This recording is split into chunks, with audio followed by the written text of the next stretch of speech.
More than 30 years after the collapse of apartheid, over 62% of South Africa's youth remain trapped in hopeless unemployment.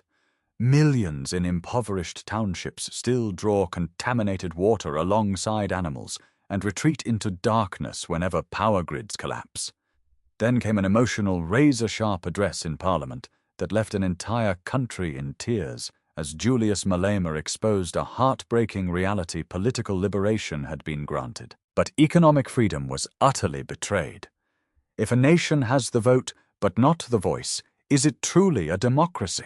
Stay with us. This is more than a headline. It is a hinge in history. If this story resonates with your sense of justice, show your support with a like, a comment, or a subscription to keep the flame of dignity burning. For decades, the global community celebrated South Africa's transition as a constitutional miracle. Yet beneath official ceremonial speeches lies an unyielding truth that mainstream headlines routinely ignore. When those comfortably seated in power insist the struggle ended with the ballot paper, millions of forgotten citizens continue to bear the heavy weight of structural neglect. The narrative is shifting, the silence is breaking, and the fight for genuine liberation has entered its most critical hour. When Julius Malema rose to address the National Assembly, the atmosphere inside the parliamentary chamber shifted instantly from routine political debate to raw, undeniable emotional confrontation. He did not merely deliver a statement, he voiced the agonizing disillusionment of millions who feel discarded by 32 years of democratic governance. Looking directly at those occupying every comfortable seat of power, Malema laid bare the central tragedy of modern South Africa. The nation had secured political emancipation in 1994, yet its economic soul remained firmly bound in historic chains. He questioned how any leader could speak of liberation when ordinary citizens in rural villages still share contaminated water sources with livestock, and children attempt to study under flickering candlelight in dark townships. It was an uncompromising intervention that left lawmakers silent and citizens across the country in tears, confronting the sharp divide between constitutional promises and daily survival.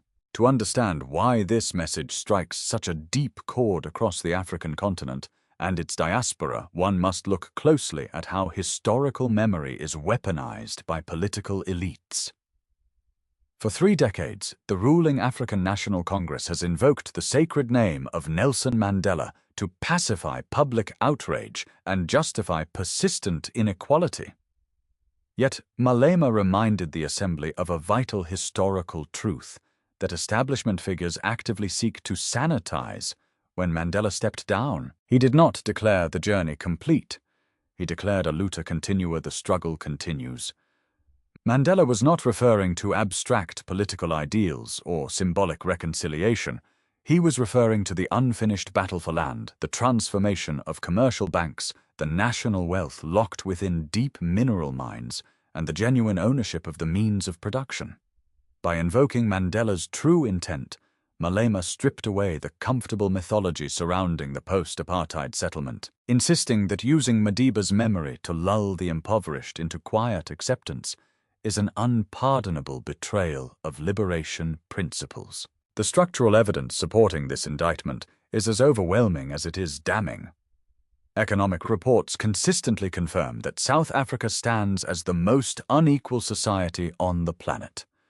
More than 80% of national wealth remains concentrated in the hands of a mere 10% of the population.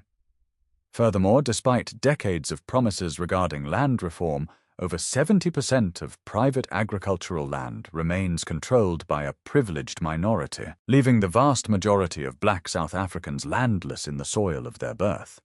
In urban centers, youth unemployment has surged past 62%, leaving millions of educated, ambitious young people without purpose, dignity, or economic security.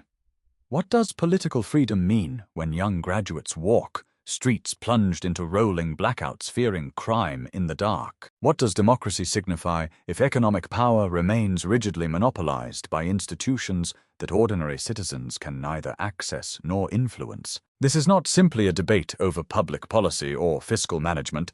It is a fundamental crisis of state legitimacy. The economic freedom fighters under Malema's leadership have built their movement on the premise that political rights without economic control are a cruel illusion.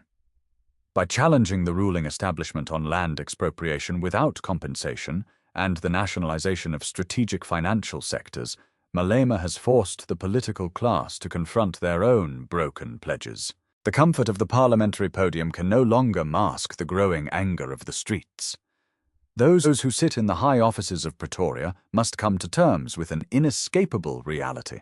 A constitution that protects property rights while ignoring systemic poverty cannot maintain social peace indefinitely. Yet, as the echoing warnings of Malema's parliamentary speech reverberated throughout the halls of state, authority history itself summoned a silent phantom from the past, a memory of 20,000 brave women who once marched to the very doors of executive power, proving that true resistance is not always born of loud rhetoric, but of an unyielding collective resolve. To fully appreciate the emotional intensity gripping South Africa today, one must travel back 70 years to an extraordinary moment of moral resistance that remains etched into the conscience of the nation. On the 9th of August 1956, 20,000 women marched to the Union buildings in Pretoria, the very seat of executive governance, to confront the brutal imposition of the apartheid pass laws. They came from factories, farms, townships, and religious institutions, representing every corner of society.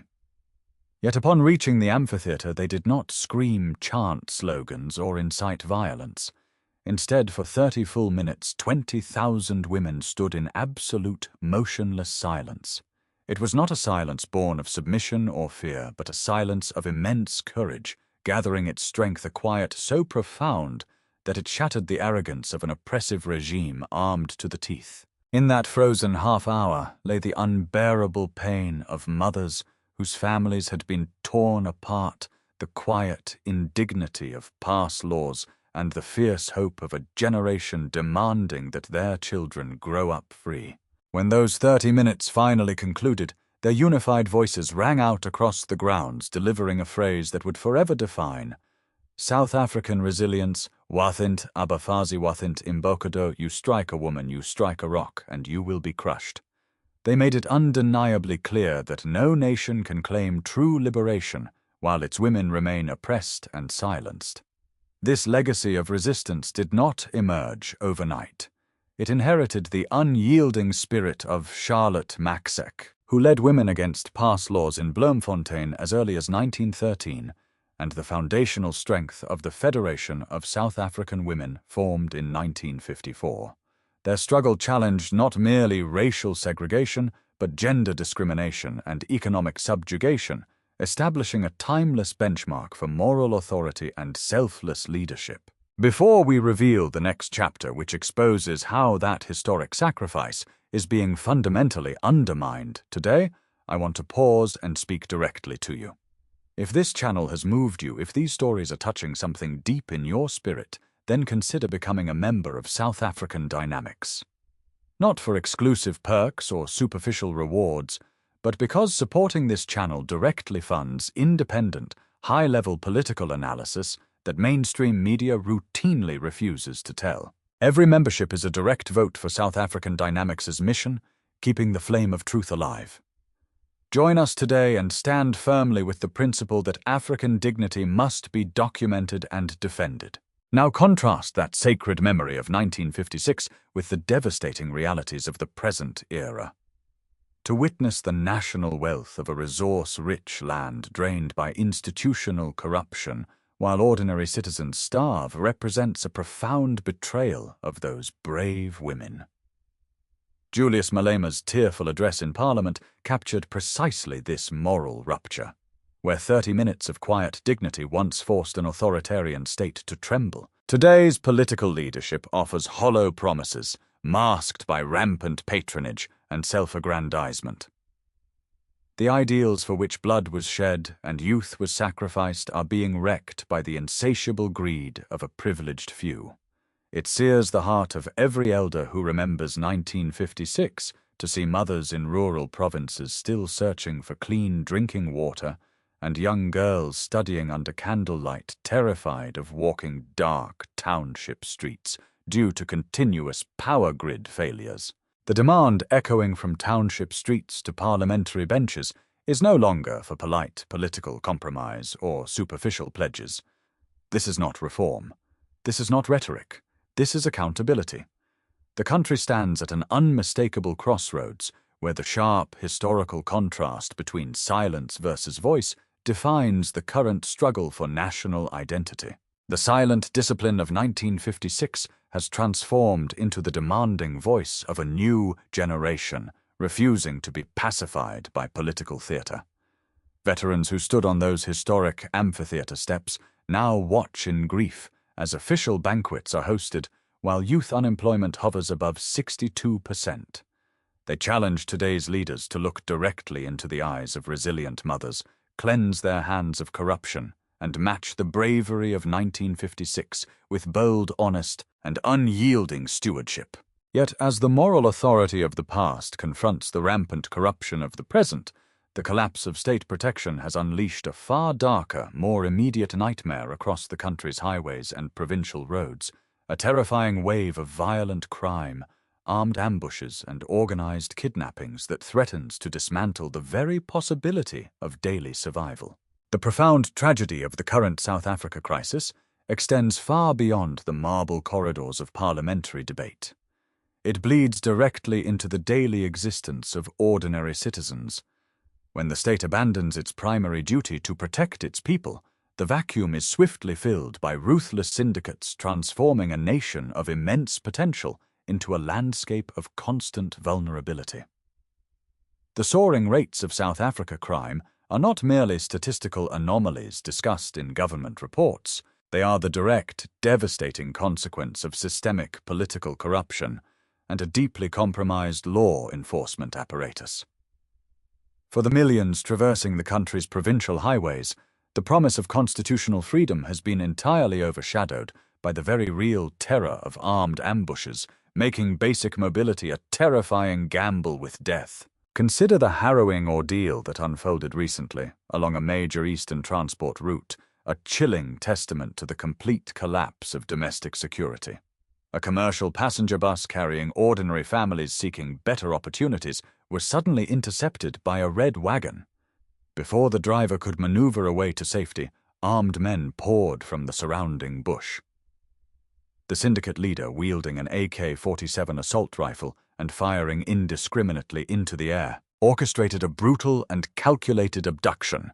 More than 6 assailants, heavily armed with pump-action weapons and sawn-off shotguns, forced the terrified passengers deep into the isolated wilderness. This was not a random act of petty theft. It was a highly coordinated operation relying on internal informants and a brazen disregard for the rule of law. Deep within the dense bush, as darkness fell over the hostages, they endured a nightmare that highlights the absolute impotence of the modern state.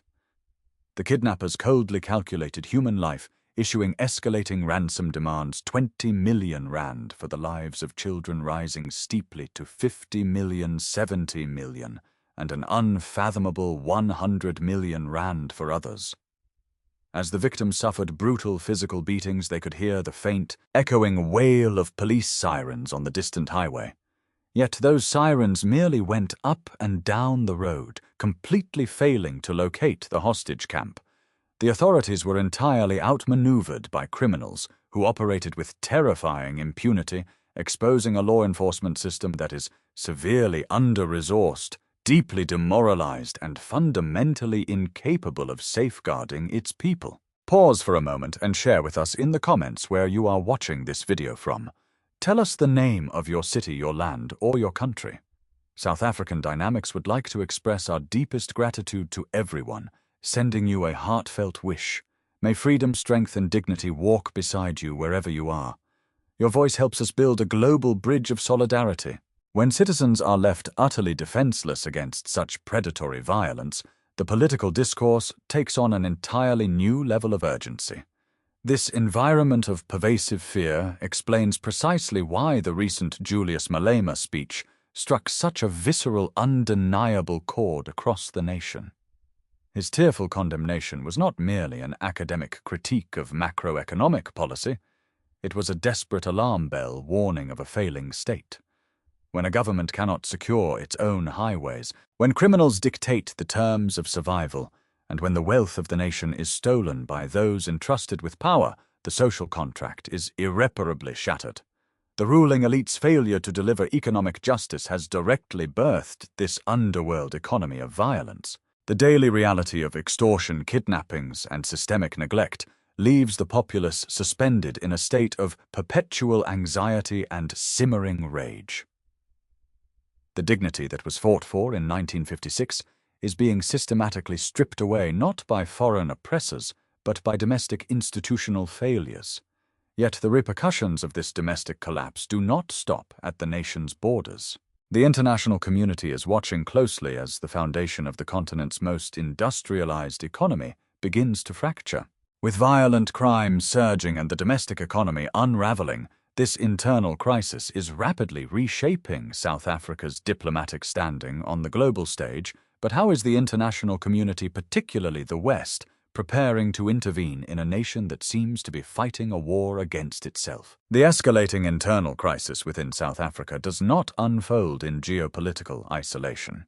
For decades, the global community led by Western powers and international institutions held Pretoria up as a beacon of democratic transition in the global South. Today, however, diplomatic observers in Washington, London, and Brussels watch with mounting unease as systemic governance failures fracture the continent's most industrialized economy. The erosion of state authority, compounded by rampant corruption and unchecked violent crime, has forced foreign investors to recalibrate their long-term strategic commitments. Yet the diplomatic friction is not merely economic. It is deeply ideological. As domestic disillusionment grows, South Africa's foreign policy posture has increasingly placed it at odds with traditional Western allies, particularly regarding global power shifts and international law. Central to this geopolitical friction is the enduring foreign policy legacy of Nelson Mandela, a doctrine that continues to shape South Africa's sovereign stance on the world stage. Mandela famously declared that South Africa's own liberation would remain incomplete without the freedom of the Palestinian people, a principled commitment grounded in international law and recognized by the United Nations.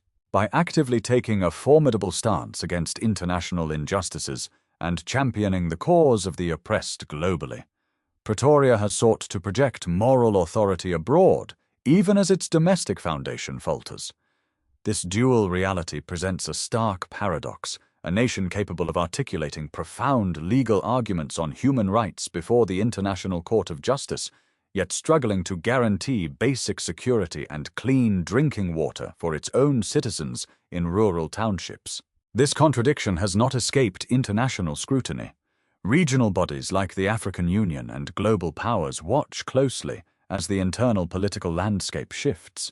The rising prominence of radical political movements, most notably led by Julius Malema, signals a potential seismic pivot in how South Africa manages its vast mineral wealth, land tenure, and international trade alliances. For Western capitals, the prospect of aggressive land expropriation or the nationalization of strategic financial sectors represents a direct threat to foreign capital interests. Conversely, for millions across the African continent and the global diaspora, this defiant stance is viewed as an essential continuation of the broader South Africa struggle for genuine anti-colonial sovereignty. The international community is realizing that the era of treating South Africa as a passive, reliable partner in global trade without addressing its deep structural wounds is over. As diplomatic pressure mounts and geopolitical alliances are tested, the nation reaches a point of no return where the choices made in Pretoria will determine whether it reclaims its moral authority or descends into complete instability. But as global powers debate South Africa's place on the world map, an even greater question looms over the country's own people.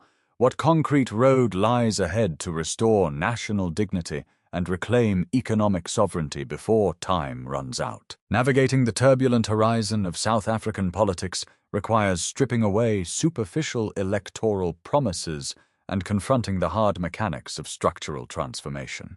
For over 3 decades, the prevailing narrative suggested that political succession alone would resolve deep-seated socio-economic disparities. Yet, as poverty deepens and youth unemployment persists, a growing consensus across the political spectrum acknowledges that mere leadership rotation is insufficient. If power changes hands but not structure, has anything really changed? This fundamental question, championed forcefully by Julius Malema and the economic freedom fighters, defines the core ideological battleground for the nation's future. The pathway forward cannot be paved with empty diplomatic assurances or incremental policy adjustments.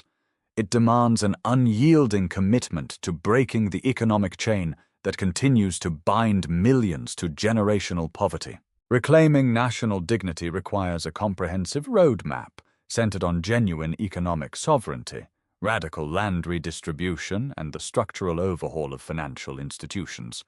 The current crisis has made it painfully clear that a constitutional order protecting concentrated wealth while ignoring widespread misery cannot guarantee long-term stability. To construct a viable future state, institutions must transition from protecting vested interests to enforcing systemic equity. This is not law. This is not justice. This is enforcement. Rebuilding public trust requires an uncompromising war on corruption, replacing the culture of political protectionism with strict institutional oversight. In this battle between accountability versus impunity, the future of South African democracy depends on whether those entrusted with governance can be held morally and legally answerable to the sovereign people. Yet, despite the formidable challenges ahead, the spirit of resilience that defined the historic March of 1956 remains an indestructible force within the national soul. The courage of ordinary citizens, workers, and women who continue to hold communities together in the face of state neglect demonstrates that the promise of liberation is far from extinguished. The journey towards genuine independence is neither swift nor easy, but it is driven by an awakening populace that refuses to remain silent.